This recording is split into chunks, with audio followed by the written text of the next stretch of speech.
Pertamina segera memberlakukan aturan baru terkait tata cara pembelian BBM Pertalite dan solar per 1 Juli 2022 mendatang.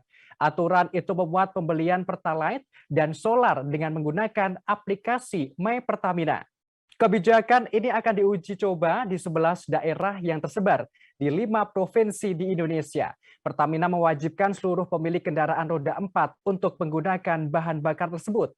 Untuk itu mereka harus mendaftarkan kendaraannya sebagai konsumen BBM Pertalite atau solar subsidi. Pendaftaran ini dilakukan melalui aplikasi My Pertamina atau melalui website resmi subsiditepat.mypertamina.id. Bila sudah didaftarkan dan datanya telah dikonfirmasi, maka pengguna mendapatkan BBM bersubsidi tersebut. Dengan begitu Pertamina dapat mencocokkan data. Selain itu dapat mengenali konsumen Pertalite dan solar sehingga di masa yang akan mendatang menjadi acuan dalam membuat program ataupun kebijakan soal subsidi energi. Sementara itu, uji coba kebijakan ini akan dilakukan di 11 daerah. Untuk di Sumatera, antara lain Kota Bukit Tinggi, Kabupaten Agam, Kota Padang Panjang, Kabupaten Tanah Datar, Kabupaten Tanah Datar maksud kami.